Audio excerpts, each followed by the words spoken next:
If you wish to be powerful, learn to be quiet. Epictetus. My friends, what if I told you? It's not what others say about you that destroys you. It's what you say, without thinking, to the wrong person, at the wrong time. You see, silence has never been a weakness, but carelessness with your truth. That can ruin your entire life. The world today doesn't need to torture you to control you. It just needs you to open your mouth. Because the moment you do, you hand over your power. And that's what this is about. This isn't just another watch what you say warning. This is a wake-up call.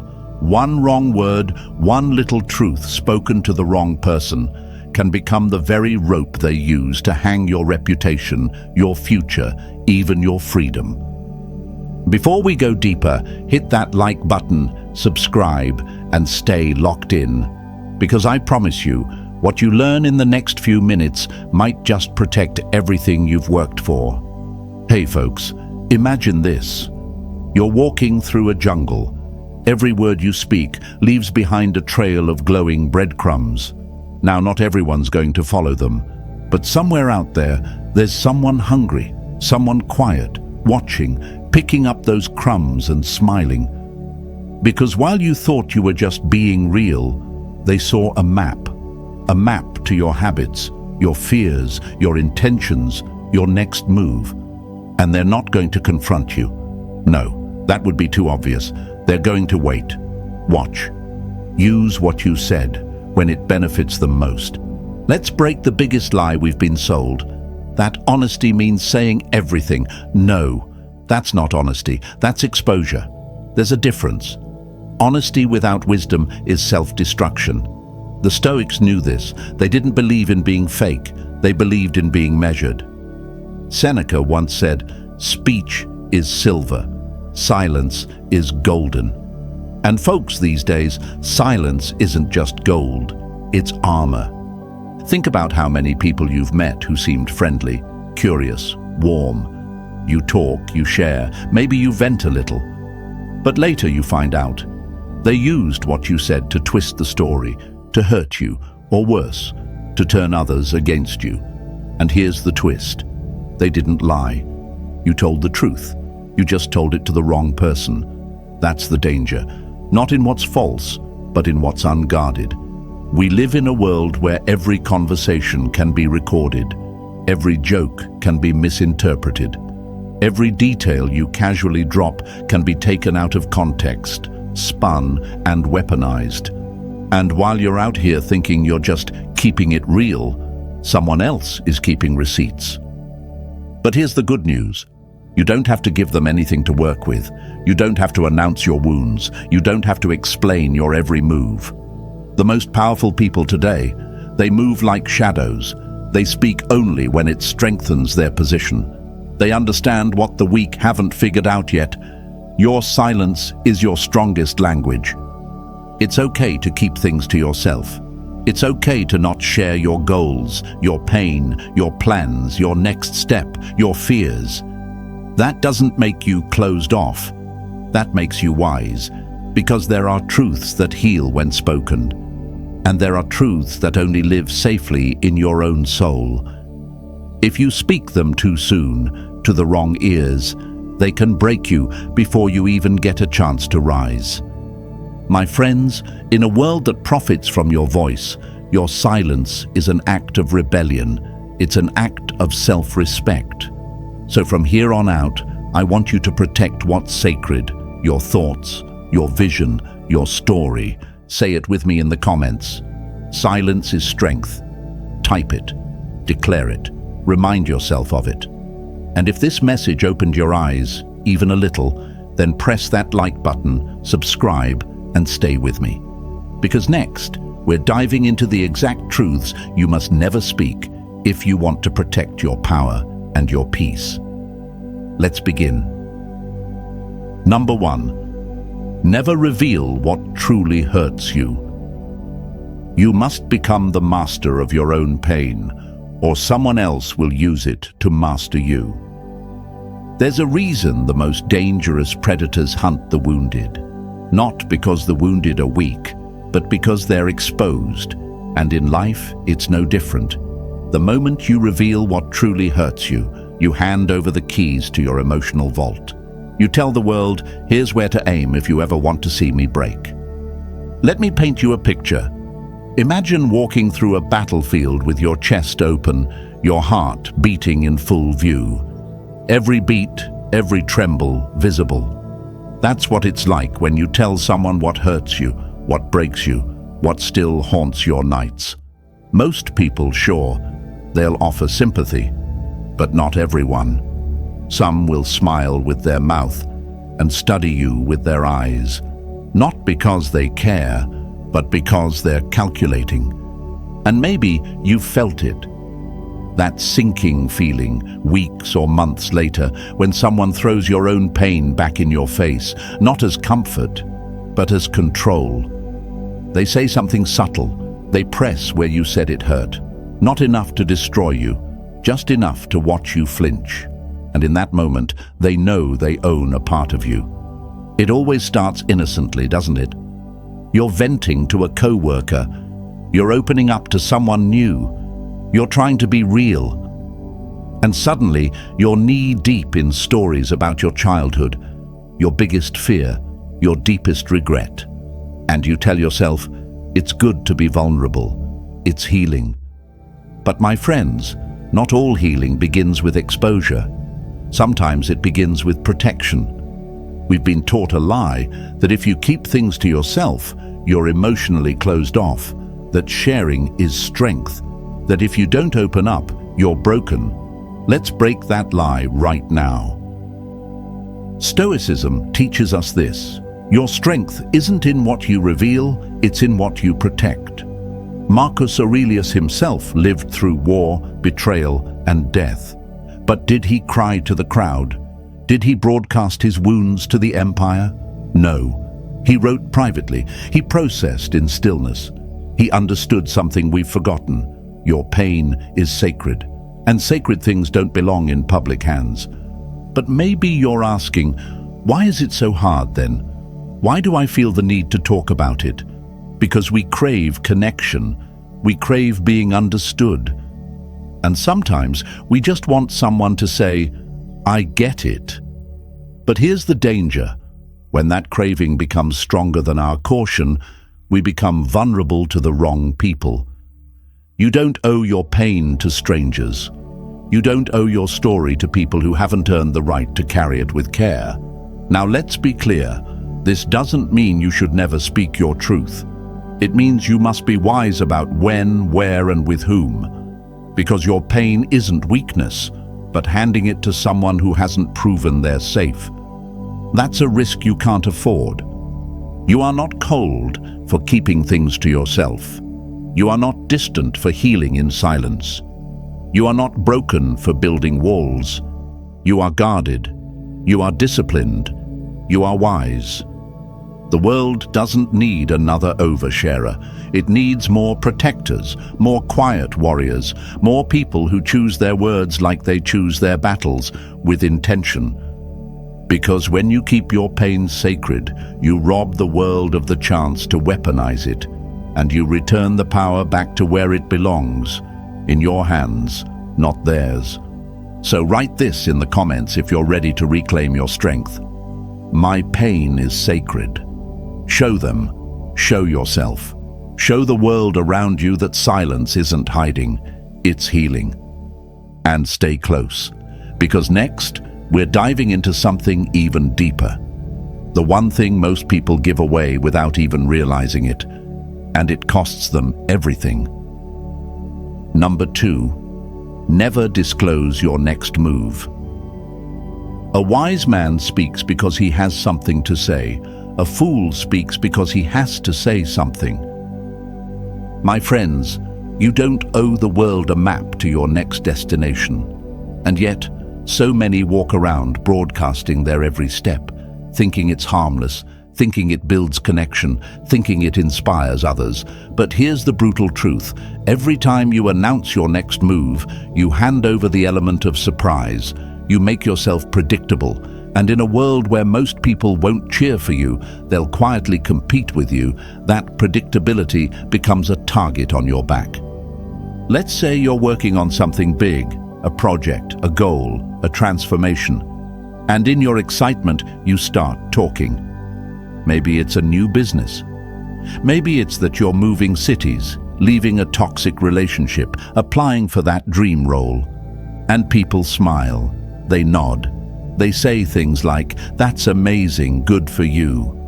But behind the scenes, they're calculating. Jealousy doesn't always shout. Sometimes it listens, sometimes it waits. Sometimes it works against you in silence while you're too busy talking. Picture a chess game. You don't announce your strategy to your opponent before you make the move. You wait, you calculate, you act. That's how winners play, quietly, precisely, with discipline. But when you announce every idea, every plan, every thought before it's real, you rob yourself of momentum. You give others time to doubt you, derail you, or worse, do it before you do. And don't think it's always strangers. Sometimes the ones closest to you are the ones most threatened by your growth. They don't want you to fail exactly, but they don't want you to outgrow them either. So they plant doubt. They steal ideas. They mirror your energy until they become the one applauded for what you started. And all of it, because you shared too soon. Now you might be thinking, but I just want to be open. I want to share my journey. I get it. That's human. But the Stoics knew better. They understood that real power is quiet. Epictetus didn't brag about his wisdom. Marcus Aurelius didn't make speeches about every decision before he acted. They lived in silence and let results speak for them.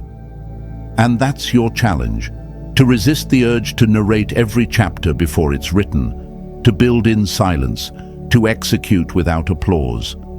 Not because you're hiding, but because you value what you're building. You don't hang blueprints on the front door. You don't brag about moves before they're secure. You don't announce battles you haven't won yet. The world doesn't need to know what you're doing until it's done, until it's undeniable, until it no longer needs to be explained. That's when you speak, not for validation, not for attention, but to declare what already is, because power doesn't beg to be seen, it simply arrives.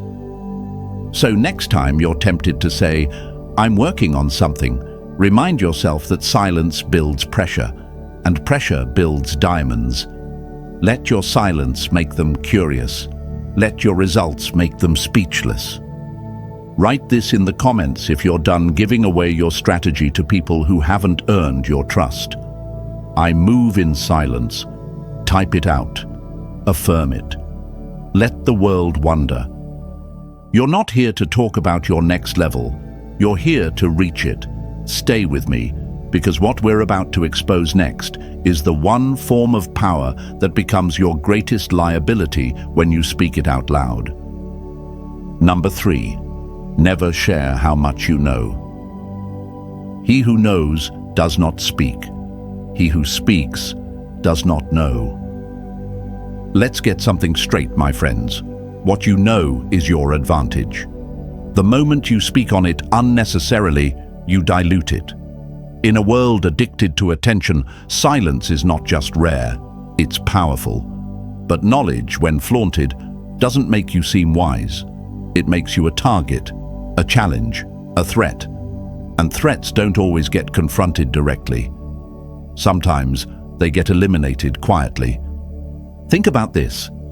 Have you ever been in a room where someone's talking a bit too much, showing off everything they know? Maybe they're trying to sound smart, trying to dominate the conversation, trying to assert their status. But all it takes is one sharp mind in that room, listening, not speaking, to start planning how to outsmart them, outmaneuver them, or even set them up. Because the loudest person in the room is never the most dangerous. The most dangerous is the one who already knows everything and lets you do the talking. Knowledge is like a loaded weapon. You don't walk into a room waving it around. You keep it holstered. You use it when it counts.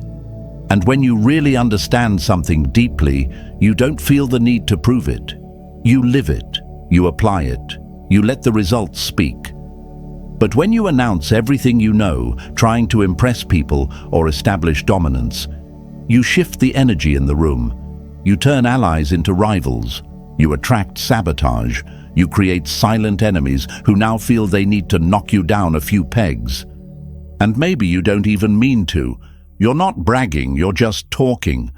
But the thing is, folks, most people don't see your intention. They react to your impact. And when someone hears that you're insightful, connected, strategic, ahead of the curve, they don't always admire it. Sometimes they envy it. Sometimes they resent it. And sometimes they'll look for a way to make sure you never get too far ahead. You see, when people don't know what you know, they underestimate you. And in the world of strategy, being underestimated is the best position you could ever be in. That's how the Stoics moved. That's how warriors moved. Quiet, calculated, deadly. Seneca didn't walk into a Senate meeting announcing his philosophy. He let his mind do the work, and so should you. But we've been trained backwards. We've been taught that if you don't speak up, if you don't show what you know, people will overlook you. But here's the truth. If your wisdom needs to be explained, to be noticed, it's not wisdom yet. You need to embody it before you ever need to announce it. So why is it hard? Because the ego is loud. It wants credit. It wants attention. It wants to be seen as intelligent. But the soul? The soul knows that real intelligence isn't in proving. It's in positioning. You don't have to prove your knowledge to anyone. You just have to move in a way that shows you've done the inner work. That's what Stoicism is. It's not talking about the fire. It's becoming the flame. So let them underestimate you. Let them think you don't know what's going on. Let them talk while you listen. Because when the time comes, and it will, you'll strike with the precision of someone who's been 10 steps ahead the whole time. Write this in the comments if you're ready to hold your power with silence. I let my wisdom speak. Type it. Claim it. Let your actions do what your words never could. And don't go anywhere, because next, we're going to expose the one truth most people confess out of fear, and it's the very thing that makes them easy to break. Number 4, never confess what you fear losing. What you fear to lose is what owns you. Let me ask you something, my friends. What do you cling to so tightly that just the thought of losing it keeps you up at night? Is it a relationship, a title, your reputation, your comfort? Now let me tell you the hard truth. The moment you speak that fear out loud, the moment you confess to someone what you're most afraid to lose, you hand them the blueprint to your destruction. Imagine a castle, strong walls, guarded gates, but right in the center, there's a tiny, unmarked door, your treasure room. Now imagine you invite someone in and say, right there, that's where I hide everything I care about. That's the only part of this place that could really break me if it's taken. You didn't mean to be vulnerable. You were just sharing, just being real. But now they know. Now they have the map. And if they ever feel spiteful or envious or weak, they don't have to guess where to strike. You already told them. And this happens every day. People admit what they're terrified to lose. If I ever lost her, I'd fall apart. If I got fired, I don't know who I'd be. If people knew this about me, it'd ruin everything. We speak our fragility thinking it's safe. But the world isn't always safe. And not everyone listens with love in their heart. Some listen with strategy. Let me remind you, people don't always use knives to hurt you. Sometimes they just pull one emotional thread and watch you unravel.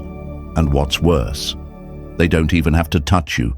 They just leave, ignore you, whisper about you, take something you feared losing, and suddenly your identity collapses. That's how attachment works. It turns you from powerful to predictable. And predictability, in dark psychology, is the greatest weakness you can have. People who fear losing something are easier to manipulate, easier to silence, easier to control. The Stoics had a word for this: apatheia, a state of being free from the passions that control you. Not numbness, not coldness, but mastery. They taught that the only things truly yours are your actions and your responses. Everything else? Temporary, outside your control. And if it can be taken, it should never own your peace. So what do you do instead? You stop naming your fears. You start owning them. You detach with intention. You say, yes, I love deeply, but I do not beg. Yes, I work hard, but I am not my job. Yes, I care, but I am not afraid of starting over. That's power. That's unshakable presence. That's how you become untouchable. Not because nothing can hurt you, but because no one knows how. And I get it. You want to trust. You want to be open. You want someone to say, I'd never use that against you. But Stoicism teaches discernment. Trust must be earned, not assumed. You can still love, care, connect. Just don't offer your deepest pressure point to people who haven't proven they can carry it with reverence. So here's what I want you to remember. When you speak your deepest fear, you make it real. When you hold it with strength and discipline, you turn that fear into fuel. You don't have to be ruled by what you might lose. You can be defined by what you refuse to give away. Write this in the comments if you're ready to guard what matters. I fear nothing I can lose. Type it, speak it, own it. Because next we're going to unravel one of the most dangerous confessions you can ever make, the one emotion that, if spoken, gives someone power over your entire mind. Stay with me. Number 5. Never say who you secretly envy or hate. The more you speak of your enemies, the more power you give them. Marcus Aurelius. My friends, listen closely. There's a reason the most dangerous warriors never speak the names of those they plan to destroy, because in silence they hold the power. But the moment you speak their name with envy, with bitterness, with resentment, you don't hurt them, you elevate them. You give them space in your mind, energy in your soul, and presence in your story. And worse, you expose yourself. Let's be real. We've all felt it. That sting when someone you dislike wins. That burn when someone undeserving gets the praise, the opportunity, the spotlight. And the temptation to talk, to vent, to whisper, to rant comes crawling in. You want to say their name. You want to tell someone what they did, how they hurt you, how they don't deserve what they have. But here's the thing. Every time you speak it, you strengthen the rope that ties you to them. Imagine you're holding a torch in the dark, and every name you speak in hate is a drop of gasoline. At first, it feels like you're shedding light, showing truth. But slowly, your world starts burning. Not theirs, yours. You're the one trapped in the flame. And they don't even feel it, because the hate you confess doesn't destroy them. It consumes you. This is the lie we've been fed, that voicing your resentment makes you strong. No, it makes you predictable. It shows the world exactly who gets under your skin. It reveals your emotional pressure points. And the wrong person, trust me, they're watching, they're waiting. And now they know exactly what buttons to push. You don't need to name your enemies. You don't need to explain your grudges. Because hate spoken becomes hate traceable. Envy announced becomes envy exploitable. And in a world of dark psychology, the one who reacts first usually loses.